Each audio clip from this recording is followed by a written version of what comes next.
Welcome to the Dream Life is Real Life podcast with your host, Hannah Hermanson, bringing you real-life stories of people who realized their dreams to educate and inspire you to create your legacy of abundance now.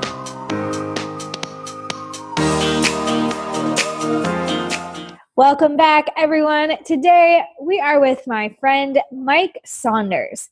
As the authority positioning coach, Mike helps entrepreneurs break out of obscurity by amplifying their hidden expertise to a position of prestige and become the go-to authority and expert in their industry.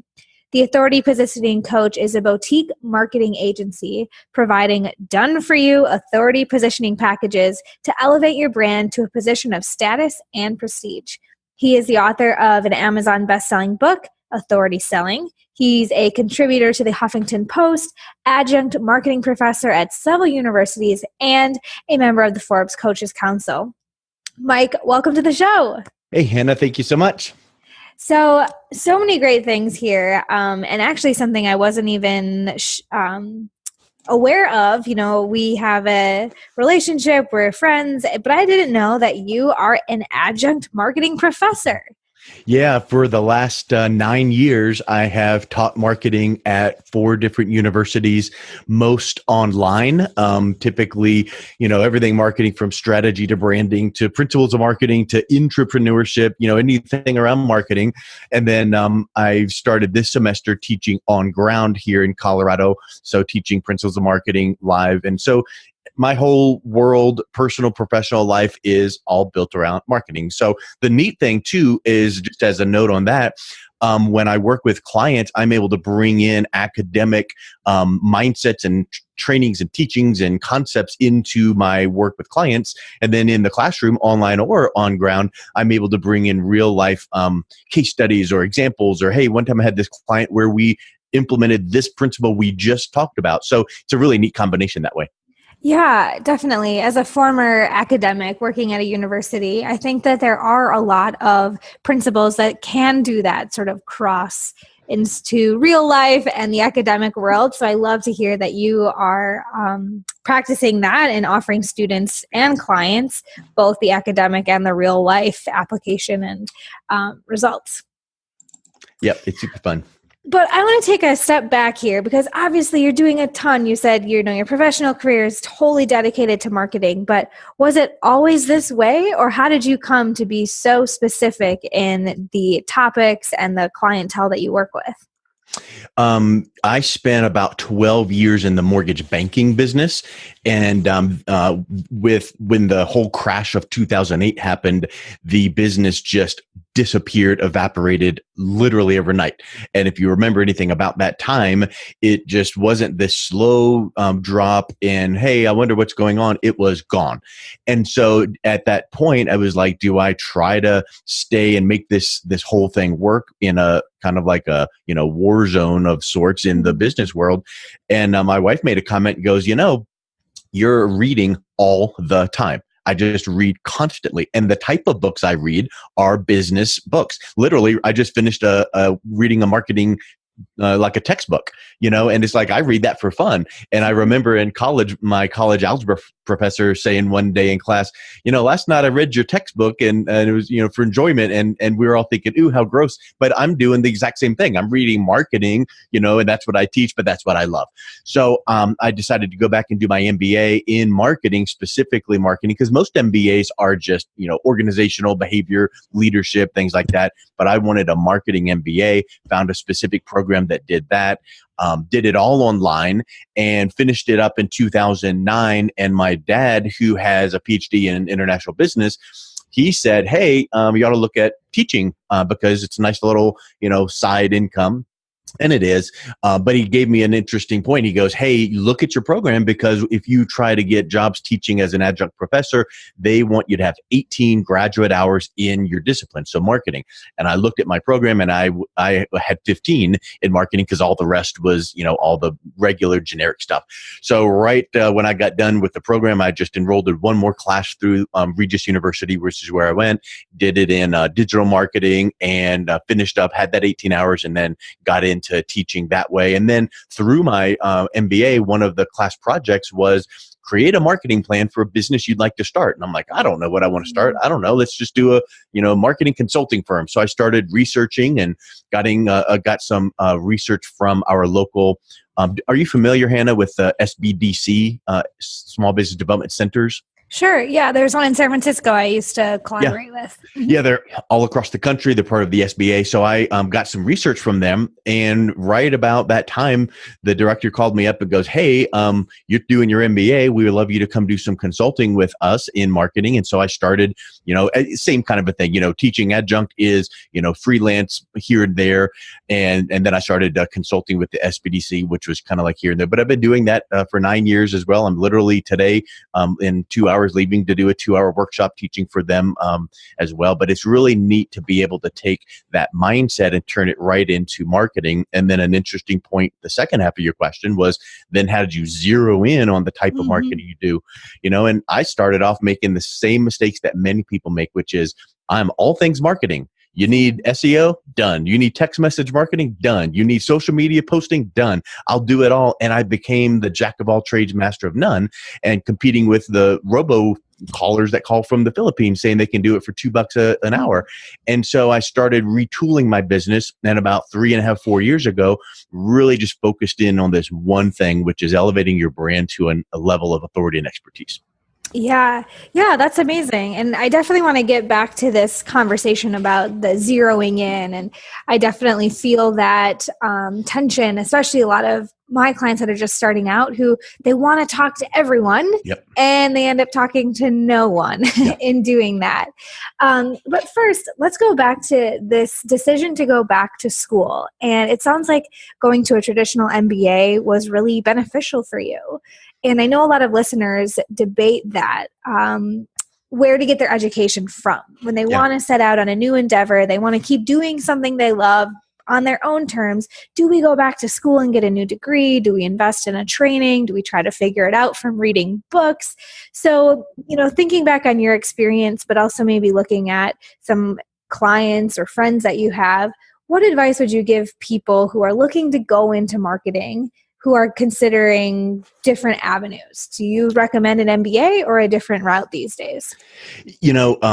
I know where you're going with that, and I feel pulled because on one hand, I could say, if you want to get into marketing, you don't need an MBA because you do not. But what I discovered after starting my practice and now 9 years in is that having that credibility, because even not the teaching part, I mean, that you need an MBA to do that kind of thing. And these days, an MBA is kind of like what it used to be in the old days of you need to have a college degree. These days it's kind of like you want a really good job. If you don't have an MBA, don't apply. That's really how it feels. But if it's a traditional, like a client that you mentioned where they're going, I want to branch out and start my own consulting practice, or what should I do with my life? The MBA, you need to really, or any kind of advanced degree, you need to really feel that it's something you're going to do something with. Like if you have a job and they say, boy, you can advance if you had this, like in your world, coming out of school teaching or education, if you get a master's degree in your field, you're going to get a bump in pay. So if you have that, that's wonderful. But I think that for me, the biggest benefit is that credibility after your name. Because if you are, let's just say, comparing 2 or 3 marketing consultants, and one person says, I'm an expert in XYZ, and another person says, I'm an expert in PDQ, and then you say, I am an expert in this one thing, I've got an MBA to prove it, and let me give you some case studies of my clients. Now, all of a sudden, you've really separated yourself. So I do not think it's a requirement. It becomes a luxury if you're going to use it as that kind of cherry on the top, or if you're going to need it to further your career in like a traditional sense. Yeah, I definitely agree with that. I think there are so many avenues and ways, and like just a big need to establish credibility. And I would totally agree that a lot of entrepreneurs, marketing strategists aren't getting MBAs anymore. Yeah. And that leads to what you are so specific and an expert in now, and that's helping people establish their authority.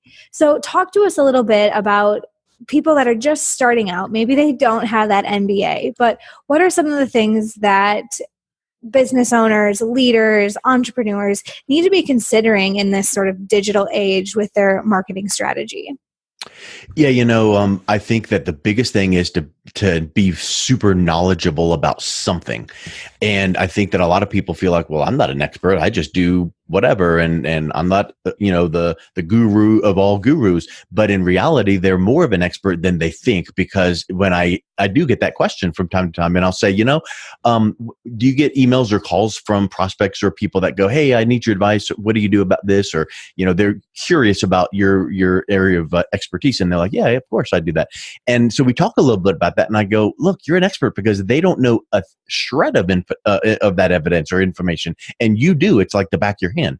So when people realize that what they currently know is many times unique because of the life experience they bring to that, you need to step into that, own that, and have that kind of vision and cause and mission to say, look, here's who I am and here's what I've honed and what I really want to take out to the world and, make a difference. And it doesn't need to be change the world. It might mean I want to change this thing, this business problem that I'm seeing. But when you become an educator and advocate for your target audience, they feel that, because that's not pushy. That's not buy, coupon discount, limited quantities. That is, well, Hannah, let me ask you a question. Do you really realize the difference between this and this? And do you know how that impacts? Oh, no, you don't. Well, let me just tell you, just some food for thought. Let me know if you have any further questions. But when you can teach and get resources and, hey, here's a link to this, Harvard Business Review study that talks about this, or here's a link to, something I just learned online that really makes our point. Now people see you as that trusted advisor because you're helping them, you're educating them, and it doesn't have to be salesy. And then they end up coming to you much more frequently than the person that's like, here's this flyer, buy now. Mm-hmm. Right. Like attracting people by giving them resources, education, and then you're automatically sort of set up as a person who knows about this, right? If you're talking about a specific issue, showing ways to solve it, people will just automatically come to you. And you're saying then if you can be able to articulate and prove that you really are that expert and you're knowledgeable in that area, then you don't have to do the selling that marketers because sometimes check this out. get. Have you ever heard of the book, The Ultimate Sales Machine by Chet Holmes? That one I have not.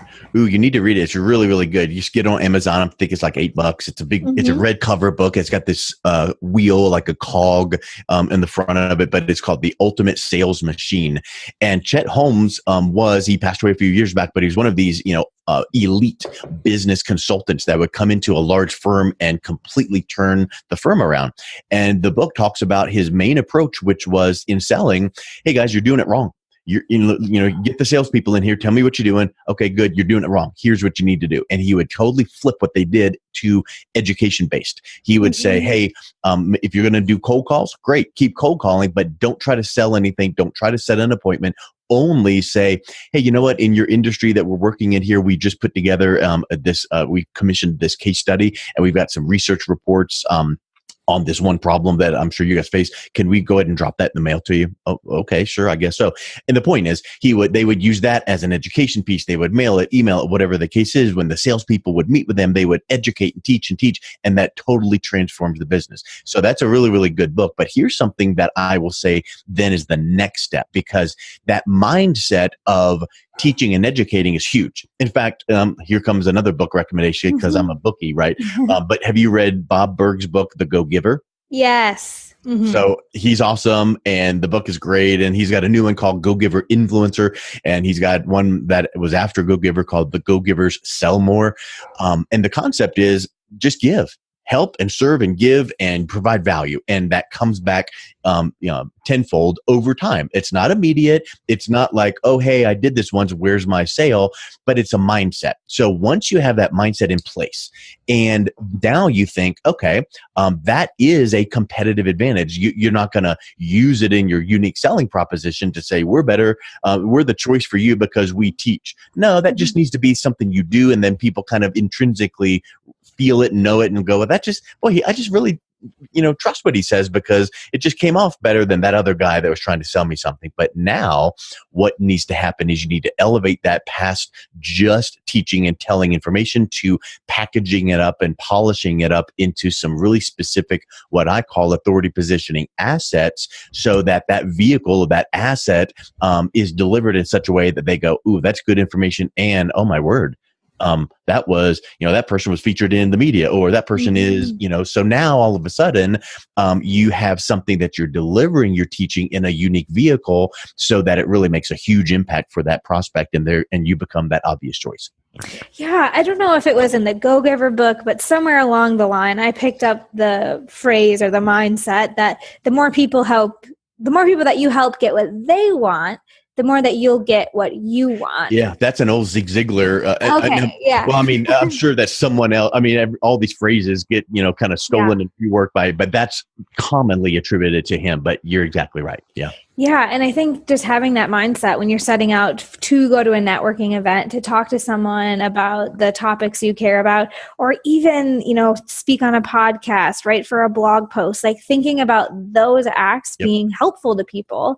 And like you said, it is so much less of the quick return these days in sales, where it's like, oh, I talked to one person, I got one sale. It's like you have to be thinking about reaching thousands of people, touching them multiple times, and trusting that the more you put out that education and that service, the more that people will email you or call you up. And speaking of, do you know what everyone's favorite radio station is?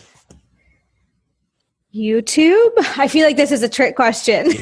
I'll let you off the hook. It's a trick question. I learned this years ago at a Brian Tracy event, and I've used it unbelievably amounts of times because it really plays into what we just talked about here. Everyone's favorite radio station is WIIFM. What's in it for me? And it sounds selfish, but so what? Because our prospects, our target audience, they tune in to that radio station, what's in it for them. So if we realize that and we broadcast or advertise on that radio station frequency per se, that, changing our mindset, all of a sudden now it resonates better with them. And here's a perfect example. Next time you're going cruising around the internet, looking at people's websites, look at how many homepages of websites say, we're the best and we have, and I have, and we do, and everything's about that company. But it needs to turn around to say, you know what? I bet you're searching for an answer in the blah, blah, blah. And I bet you feel really frustrated when you're not provided that from your current provider. And I bet you would love to have that. And all of a sudden now people are like, yeah, that is, because it's about them. So when you can take that education, go giving, what's in it for them mindset, teaching that whole concept, boy, you just really are perceived so much differently than someone. So being able to have that now, how do you deliver that? Well, it could be a lot of modes, right? Like you said, it could be on podcast and all that. So you have to be really strategic about this, but first you have to lay that foundation of having that mindset to teach and give and serve, and then it'll come back to you. Definitely. Yeah, that mindset. And like you said, when you have that mindset secure of like, I'm here to help, it's not about me and my bank account, but it's about the people I can help and how I can educate. That will influence your copywriting, your ability to make influencer partnerships. What else? Where else do you see these sort of mindsets leading either you or your clients? I say that it literally infuses into every single thing you do, from your website to how you do like your 20-second elevator speech, 30, that kind of a thing. And I think that you have to think about this too. Have you heard of the phrase, the customer buyer journey? Yes. So it's a academic, it's a thing, right? I literally covered it a few chapters ago in a class I'm teaching. It's a principle, but we all go through a specific buyer's journey before we buy anything. Now, it might be a pencil and it's a quick buyer's journey because you go, I need pencils, reorder from Amazon. Simple. But have you ever heard of the book called ZMOT, ZMOT? I have not. I am taking notes today. Yeah, I tend to really tie things into, yeah. So Google ZMOT, ZMOT, you'll find it instantly online. It's a free PDF download. It's written by a ex-Google employee. And the whole gist of it, it's really, really research-based and awesome. It's a quick read. But the whole concept is the moment of truth typically is, hey, I bought that item. I wonder if it works. Did it work the way I wanted? And, do I like it? That's the moment of truth, right? But the zero moment of truth is everything that leads up to that decision. So it's the buyer's journey, if you want to think of it that way. But people these days, and here's a question for you. How long ago was it that you bought a car? 6 months, 2 years? When's the last car you bought? Oh, 5 years? Long Okay. time. Do you remember though, and I hope this is going to work because now it's a live question I'm asking, and if it blows up, then it's but did you walk into the dealership clueless, wanted to talk to the salesperson, and took home an armful of glossy brochures and hoped that you picked your car? No, you went and researched it where first? Online. You knew probably the make and model you wanted. You knew probably, which dealership or how many miles or what price range. You walked in educated, right? Absolutely. Yeah. The internet is great for those things. Yep. So that became your zero moment of truth. You were looking at this brand of car, this model of car. You were looking we the dealership to buy it from. All of these factors you were researching out there, looking at consumer reports, reviews from other people, all of these things we do this, right? Well, if we can figure out, or we need to figure out what our prospects, our target audience needs to understand before making a buying decision from us. So yeah, the good warm and fuzzy vibe about teaching and educating and all that, go give it. That's all good. You need that to kind of just open the door and create a relationship. But in reality, they have specific concerns. Uber, for instance, they do email marketing and direct mail marketing, and one of the things that they overcome is, what if I don't like my driver, and what if how do I take care of these certain things? Well, when I saw literally a case study email of one of their emails they've sent recently, and in the email it hits all of these hot points. Well, why would they do that? Because they want to overcome any concerns so that you make a buying decision. So if we find, let's just pick the number three really hot points that our prospects must understand and always understand, and really kind of get in their mind before they make a decision from us, whatever those three things are. Could you then, if you wrote those three things down, if I said to you, write a book on each one of those things, forget about it. That's too much. But if I said, could you write a paragraph just kind of summarizing why this is important? Of course. So now these three things become your teaching points. It kind of becomes your three-legged stool. So if you think about now, okay, how can I get these, the content of these 3 points out to the world? You mentioned YouTube. Maybe you shoot a YouTube video specifically talking about one of these points.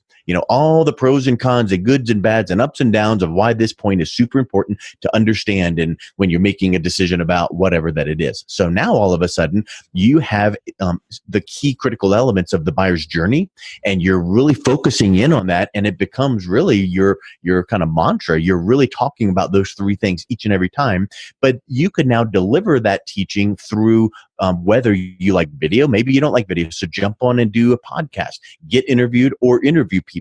You might be a great writer, so write some blog posts all about those specific things. And then guess what you do with that? You then, when you have your conversations with people or your sales conversations, let's say that it's, hey, let's grab a coffee next week and talk about how we might be able to work together, maybe possibly. Well, ahead of that meeting, you just shoot them an email and go, hey, I'm looking forward to connecting. No pressure. We're not going to push you into anything, but just want to kind of just understand what you're looking for. But in the meantime, hey, I just got a link here to this podcast I was on, because a lot of people have some basic questions, and boy, I really covered a lot of these in the podcast. Listen to these before our meeting, and you'll get a lot of that answered, and I can go into more detail then. Well, now all of a sudden, you now are hitting these hot points, whether it's like one podcast interview that kind of touched on all three, or one specifically. But before you then meet, they are then pre-framed with your, teaching, your style, your voice, your mannerisms, and you come into that meeting so much more pre-framed or trusted than just some salesperson trying to sell them some program. This is huge. Wow. I hope other people are taking notes as well. This three-legged stool you talk about, I think, is so important for people at any stage of their business to be super clear on, and really take time to write out, like, what are the main pain points, concerns, questions that I hear, and how do I get a result? Because I think that we can agitate the problem and say, yeah, you don't have any sales, you don't have any money, you don't have any leads, but like aligning yourself with how you help solve that problem.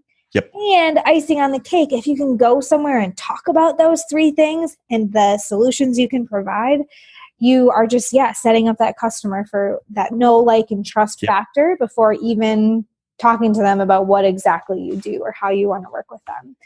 That's huge. It really is. And, that prospect is not going to only talk to you and make a buying decision. They're going to talk to some, 2 or 3 other people, right? So how do you separate yourself? Well, then that's where it comes into that rapport. So the giving and the teaching and that kind of rapport plays into it. The hot points, because they feel like, like there's an old saying that says a confused mind doesn't buy.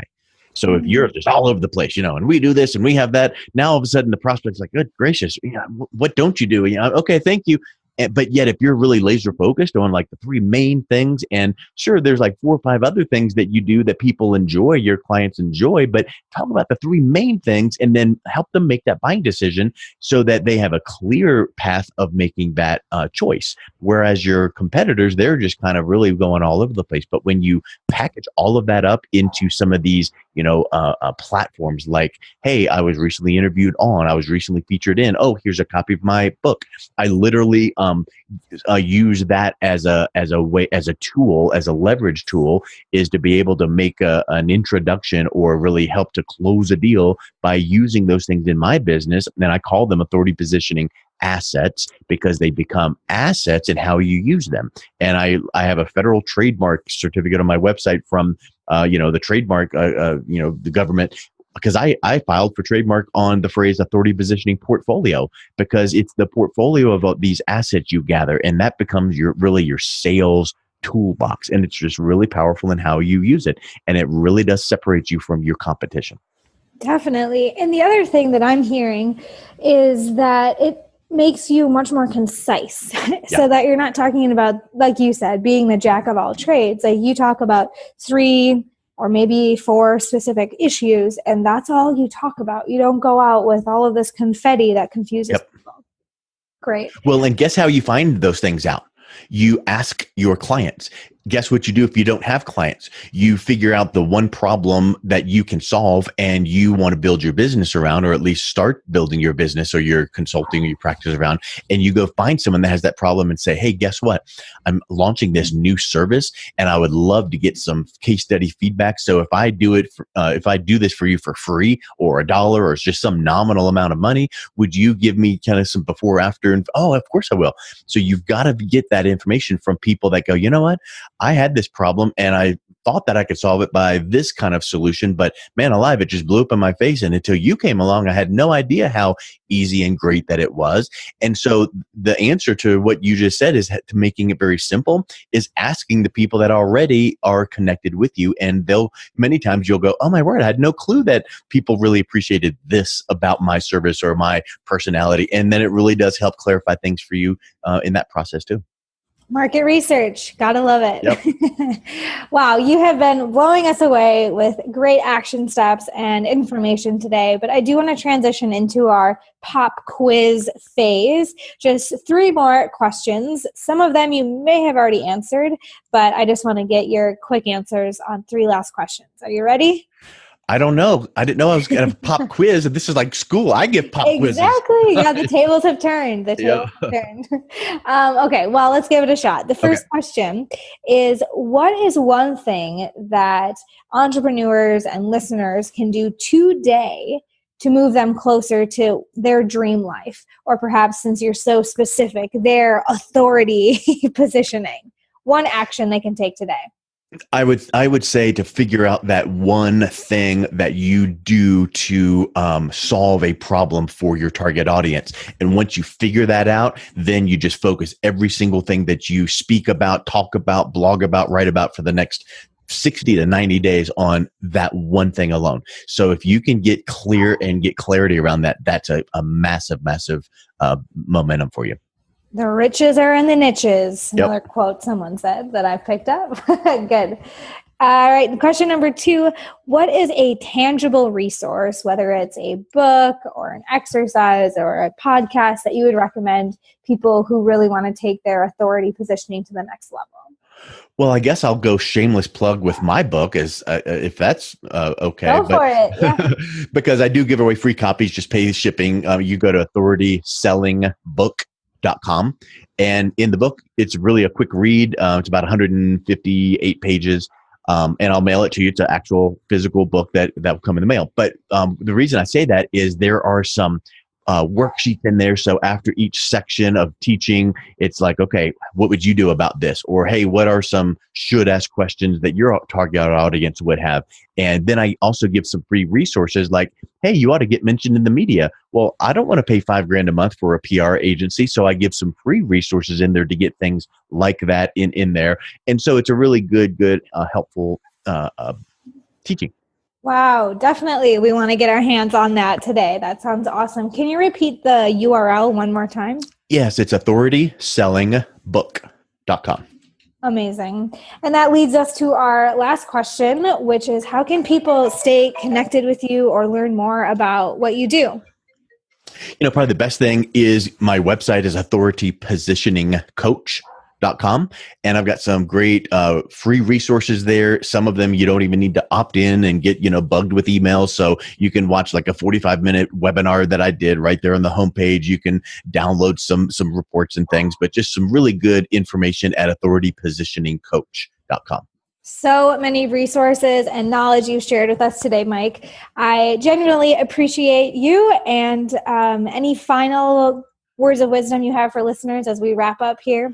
Well, my kind of tagline that I use, kind of like how you were saying, who's that person that said, if you help enough people? So here's my thing that one day I hope people go, oh, that Saunders guy said that. I say that building your authority is your number one priority. Easy to remember. Hopefully. Yep. Great. Thank you so much, Mike. Thank you, Hannah. We'll be back next week with another authority and someone to help you make your dream life your real life.